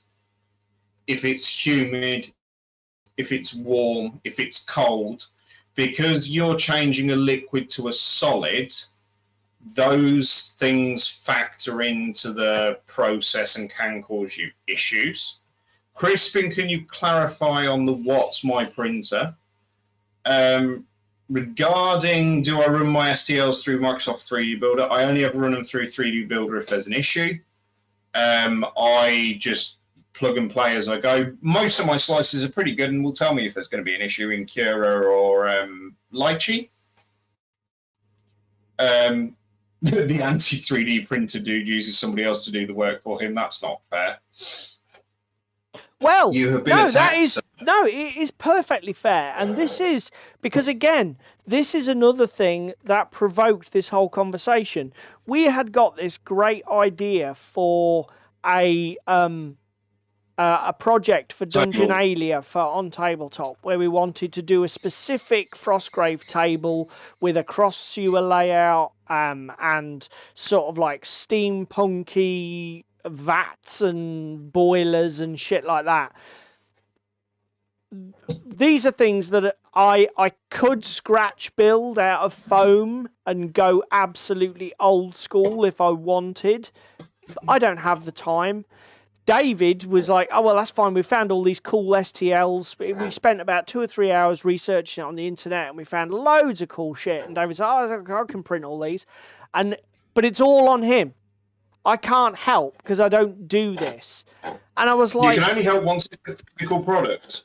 And again, you start to think, should I... You see, this is the thing. This is the... My immediate reaction is... Boys and girls. He's done, by the way. Woohoo! That's really overexposed, but you might just about be able to see that. I'll be honest, mate, that does look a ball bag to put together, so I'm not surprised it was. But are you done with your tabletop then? Yeah, I'm done with my tabletop camera for now. So you want to just drop your desk lamp about 2 inches because you've got your bar light, isn't it? No, that's it. Yeah, okay. So yeah, I keep getting these moments where I'm like, but I don't want the fucking... And I'll be honest, I don't. It's not the money. It's not the fumes even. I'll work something out. I could set a place aside. I'll Frankenstein summit to make it work. It's the time is the issue. I don't know as I have the time. If it was like your laser printer, and you could print 100 things and just have a jam once or twice. Yes. You'd be fine. Yes. The fact as well that you can hit print, walk away from it, leave it completely unsupervised, you would be fine. The fact that it's not yet at that stage is getting a bit irritating for you, and it's part of the reason why you haven't done it. I'll come to finishing off my point about you and tech in a minute, because Crispin, I own an original Anycubic Photon, the very first gen. I own a Vauxhall Lab Aquila, and the Vauxhall Lab Aquila is a clone of the Ender 3, which is a clone of another printer. So it is very Chinese, it is very cloned. I had nothing but issues with it because of a Bowden tube setup. I've now gone to direct drive, for those that know. It gives me better quality for it, and I'm happier with it. And then the very first FDM I had was a Keytech X1 Duo, I think it is, or something along those lines. It was a dual extruder, tiny little bed size printer. It wasn't huge. So cheese me, for reference, that guy that I showed you with the crow on his shoulder, he was an 8-hour print. The reason he was an 8-hour print is because he's 1,000 layers at 12 seconds per layer. New printers are now down to 2 seconds per layer. So take that 8 hours, divide it by 6. You're roughly in the ballpark of where you're at. So you're looking at 2 hours for a 28mm figure, 32mm figure. The other really nice thing about resin over FDM is it doesn't matter whether you have 1 or 500 minis on your base on the print bed. Yeah. So long as all the heights are relatively similar, they'll all take the same amount of time. Yeah. Because it's doing it based on a surface exposure volume of your screen. So the more you can load it up, the better it is. Whereas with FDM, it's like meters of plastic extruded, is it? So it's like the bigger the print, the bigger the model, the longer the time, the smaller the model, the shorter the time. Cheese me, all 2 hours, that's getting decent. Yeah, I mean, I've sat here contemplating whether I want to get a mono printer, whether I want to get a 8 or a 10-inch mono printer. A, so I can print terrain. B, so that I can print everything quicker. And C, so that I can just load the fucking print bed up. Yes, it'll take me longer to slice and do the files, but I can get more out of it. Because as it currently stands, and don't follow in my example, because I'm not wearing gloves, that is a print that I did overnight. It took me 2.25 hours because it's only a few layers. It's on, obviously, literally a phone-sized bed, and I'll crack that off and clean that off. The only downside to your resins is because they are a solvent base, you can get water washable ones now, but because they're a solvent base, you do need isopropyl alcohol to clean them. So I invested in a wash and cure station. So it's basically 2 pieces. 1 piece is a jug filled with IPA in a net. I throw the minis in there, turn it on for about 6 minutes. It washes all the uncured resin off them. Then once that's done, I de-support them and clean them up a bit. Give them a go on over again with a toothbrush and a bit of IPA. Leave them to dry. Then once they're dry, I throw them into the base station, which has the lights at the back, and it turns around, curing them fully. So that's like my flow process. You can get water washable resins. The only problem is because of the volatiles in them for the curing action and being activated by UV light, you cannot dispose of that resin or wastewater down your sink. You should be bottling it up and treating it as if it's a paint contaminant or something like that and taking it to your local waste disposal site. Nobody ever fucking listens. Everybody's washing it down the sink. But you shouldn't be doing that. You shouldn't be doing it. Right, so when it comes to DPI, Crispin, and the 8K, 12K resolution, this is the easiest way to describe it. Yes, 12K pixels is good. 12,000 pixels is a nice resolution. But obviously that'll depend on your X and your Y axis on the printer. If you have a 12K printer at 6 inches, you will get better resolution than a 12K printer at 10 inches, because each of those pixels on the 10-inch printer has to be bigger. And what you ideally want is the pixels as small as fucking possible, within reason, to cure and give you the detail and the surface finish that you would get from a normal manufacturing process. Yeah, Crispin, not all of us are blessed with living in Texas. Because here's another thing that troubles me, that keeps me awake at night, he said somewhat hyperbolically, is that even the games, even the sort of the games that are coming up now in our sector tend to be, or they seem to be, almost linked in with the 3D printing. How many miniatures agnostic games? How many miniature agnostic skirmish games have been launched in the last 2 years, 3 years? I don't know the values off the top of my head, but Torch and Shield was a prime example of, it was some Australian guys that did a rule set. They did some STLs. Yes, they have done some physical stuff, but I believe it's 3D printed physical stuff that they've done. Yeah.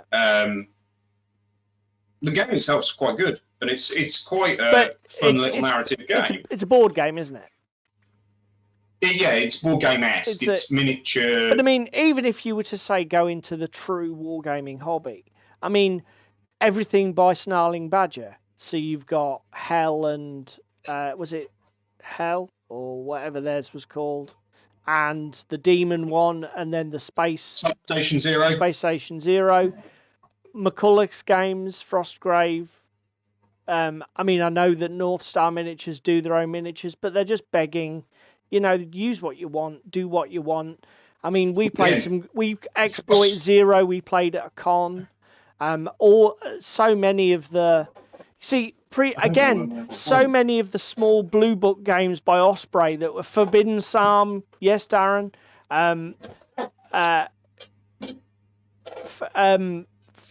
so many of the small Blue Book Osprey games, they used to support lots of miniature manufacturers that did small, like did Wild West ranges, Ancient Japan ranges, other historical period ranges.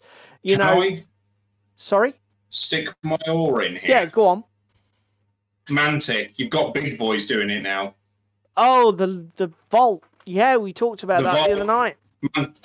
Mantic Vault, the fact that they are now releasing upgrade packs for miniatures and Armada files and everything, like the Salamanders, Paul, your Salamanders for Armada are coming to the Vault next month. Yeah. By the way, so if you wanted some more, I can knock you some up. Yeah.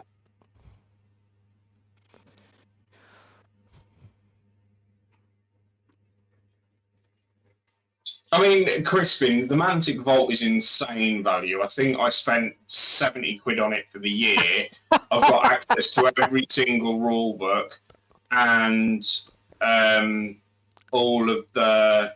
Yeah, cheese me saying that. It's good value even if you don't have a 3D printer. Mantic are the kings of value.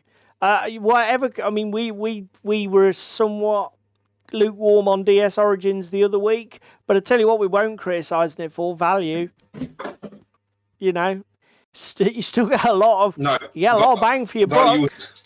Value was not the complaint from DS Origins. Yeah, definitely. The gameplay was, but yeah, I don't think that's ever a complaint. I can't think of a scenario where I can level that complaint at Mantic and say, "Oh, that's a bit steep for what it is." That's certainly not a trap you'll fall into with Mantic.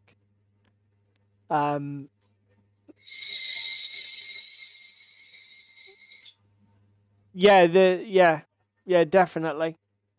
I mean, again, even just here's something we haven't touched on, and we did just touch on it briefly with Mantic and what they're doing. Weapons upgrades. Yeah. People are out there sculpting cool-ass weapons or cool-ass basing details to make your army uniquely yours, to tweak your GW models and give them a slightly different weapons loadout to what comes out of GW. That is cool. For the people that can't sculpt or don't want to spend the time going to a bit store and buying all the weapons that they need for conversion, to just load up a file. Yes, it might take you a day or two with a few failures, but to load up a file, hit print on it, and your army is uniquely yours.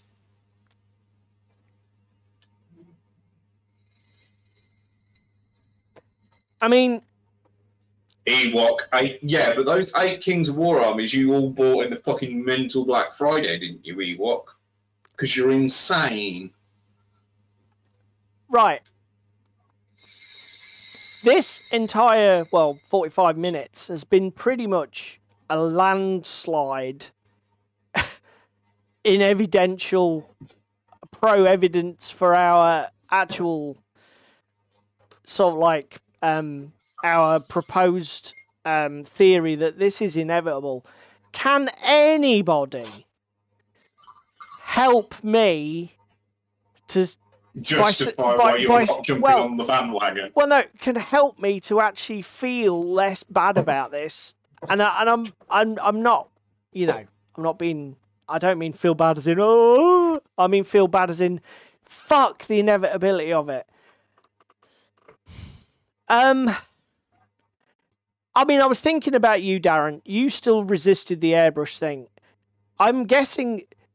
Can just give us the snapshot, Darren, if you're still there. Do you ever regret not having one? Do you ever think about getting one? Do you think you miss out because you don't have one?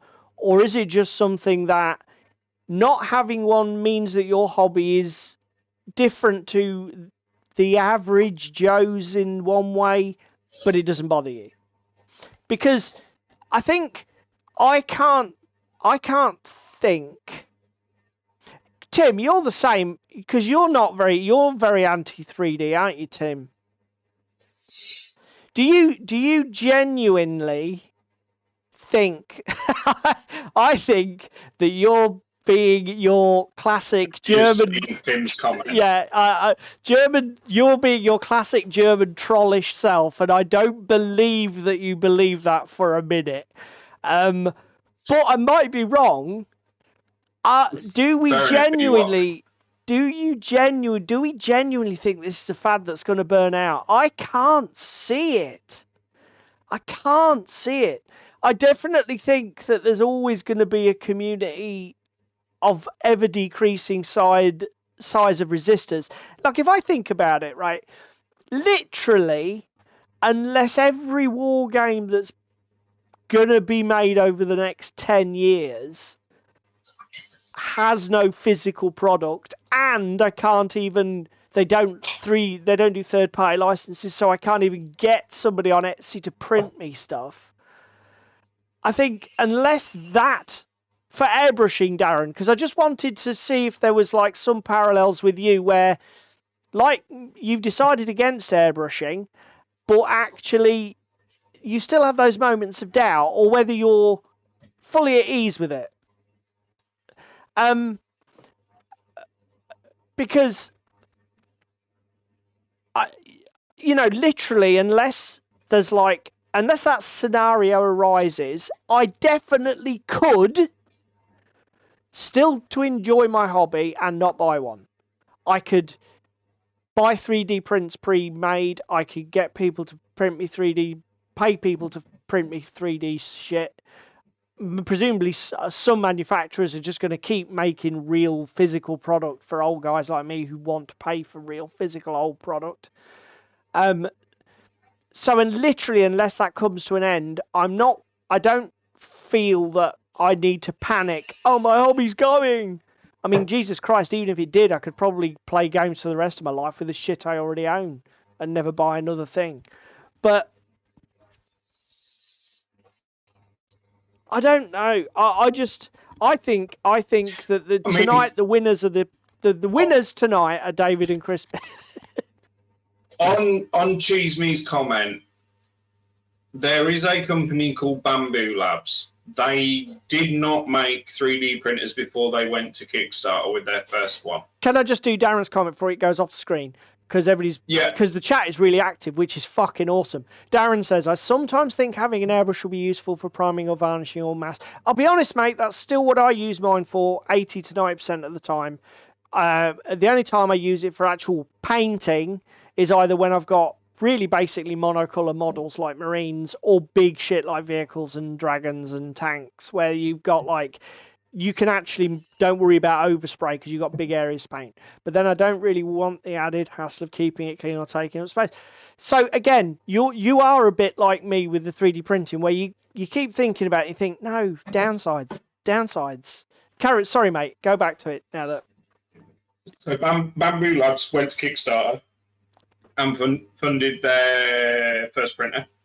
Ooh. Their first printer included a LiDAR sensor for leveling, so that you had no leveling to do. The printer automatically does that for you. It has what's called spaghetti detection. Yeah. So if it notices that your FDM is failing, it will stop the fucking print so that you don't have to sort of mess out afterwards. It has a camera and an app that you can log in on your phone from anywhere in the world and check how your print is doing. And it has an ecosystem built behind it that you can have up to 4 different colors printing at once. Not overly applicable for the hobby. However, it does allow you to use like a PVA support material. So you could just throw your finished print in a jar of hot water and all of the supports will dissolve away without you having to do the tedious clipping and pulling apart that you usually have to do. Because you can use different material plastics. Yeah, you can use 2 different types of plastic at once. It is about as plug and play as you can get as a printer. The price point is a bit dear at just over £1,000. Really good for industry. It's what we've got at work now. But at the same time, not overly applicable to your average hobbyist. When that gets down to the £200, £300 price point, that's when you're going to get fucking worried, and that's when I think you're going to pull the trigger, Paul.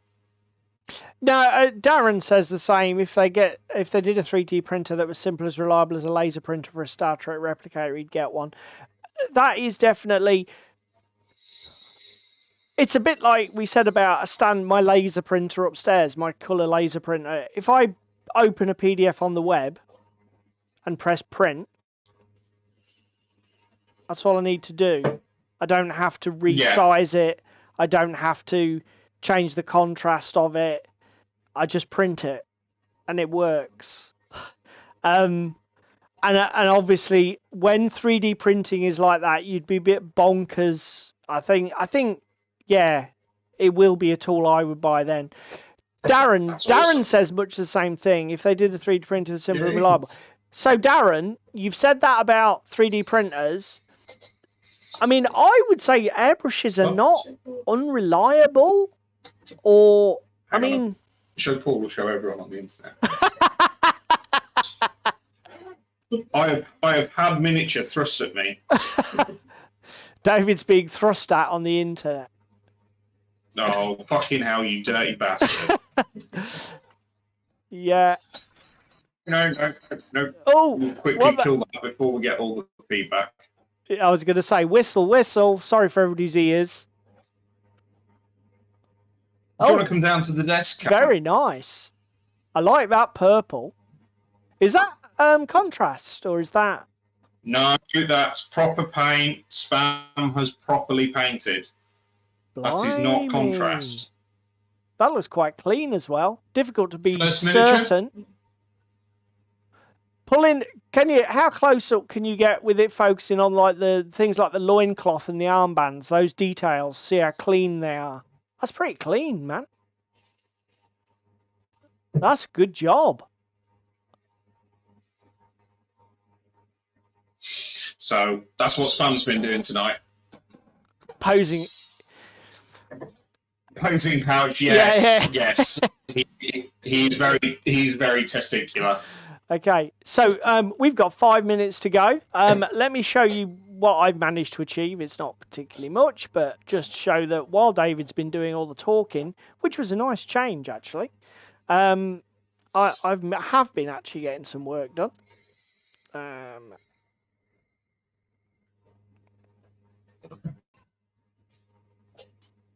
You working? It's a fucking dirty word, isn't it? I went my brain, Darren, to your last comment about a break in a replicator went a completely different fucking way. I am sorry. I need to presumably refresh this URL. You know what? It's so It's got 4 layers of paint on it. Just bear with me, guys, because you've just broke spam, Ewok. You've just broke spam.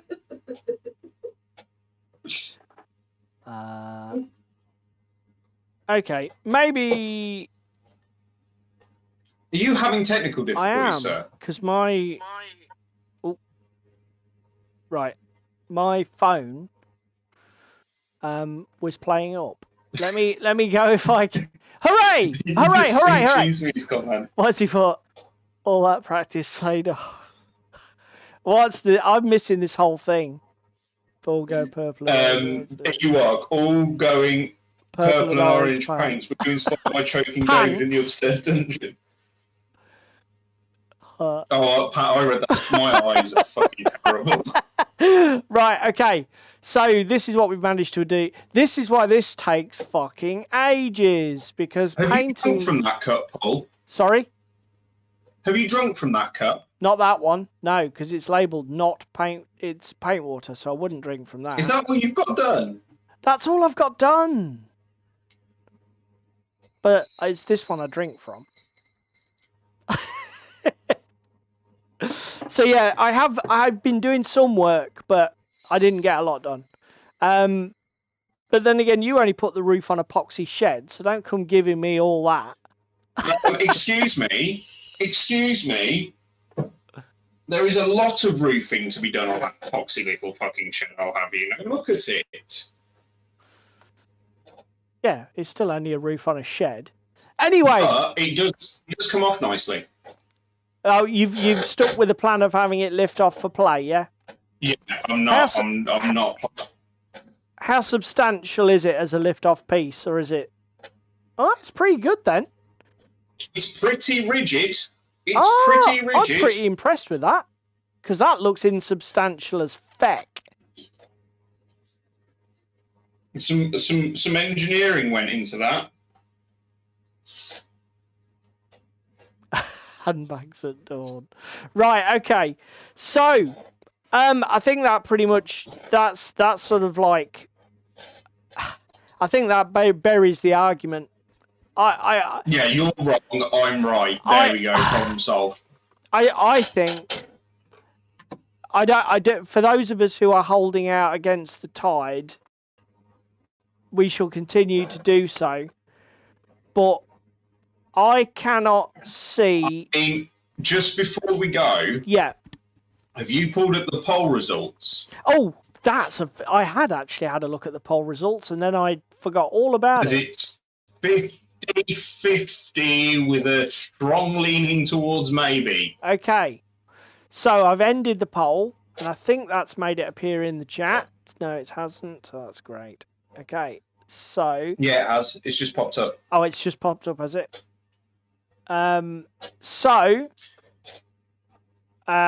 Yeah, essentially, the poll was this: I'm going to buy a 3D printer, mate. I'm already there, 36%. Over my dead body, also 36%, and the maybes 27%. So yeah, it's pretty evenly divided amongst those who the haves and the definitely will never haves.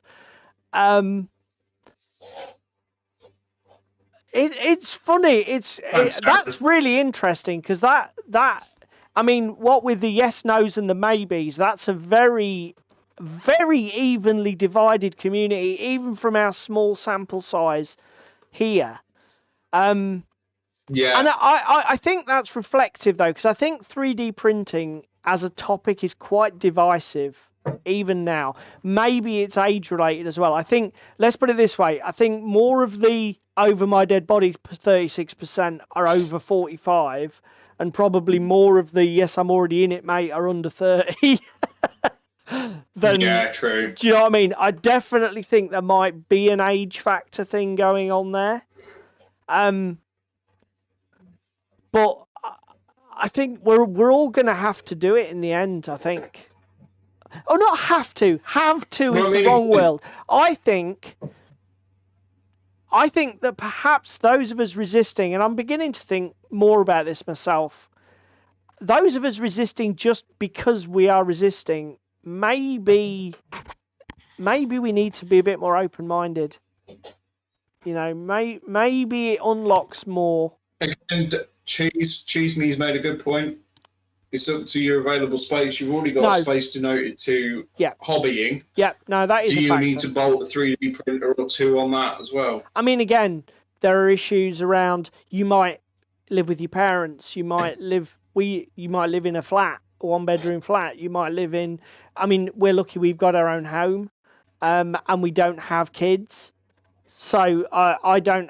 A lot of this sort of like biosecurity issues or chemical security stuff, I don't need to worry about. If I tell Ross, don't go in there, there's a 3D print on, I don't need to worry that she's just going to fucking wander in and start knocking resin flying and stuff. So yeah, no, I get it. There's a lot of other factors. There is a lot of factors.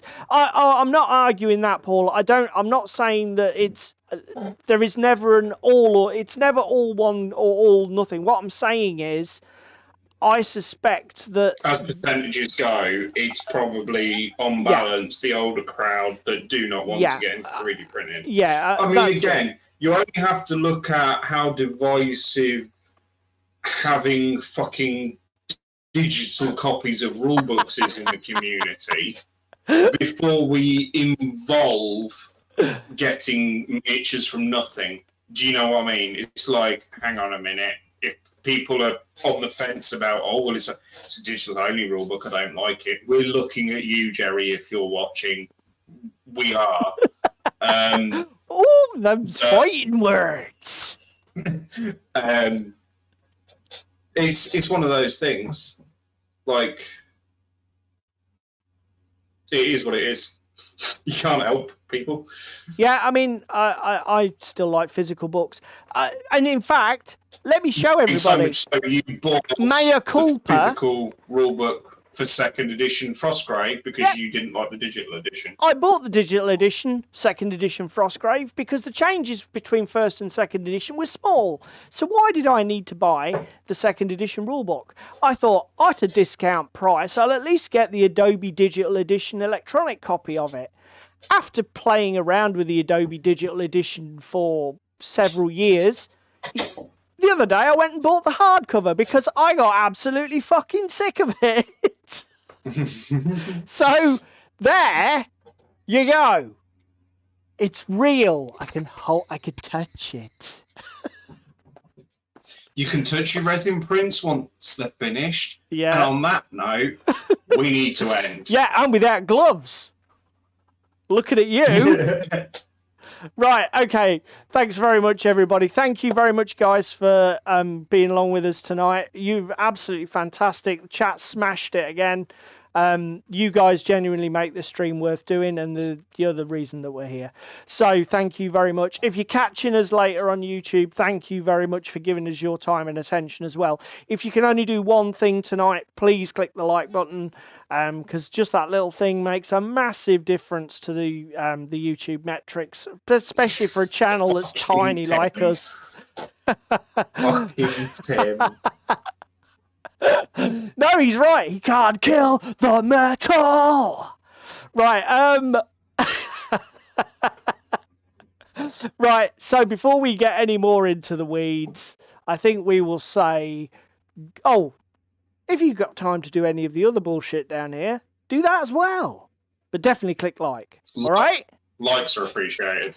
And next week I'll be on showing my new 3D printer I've just bought. See you next week.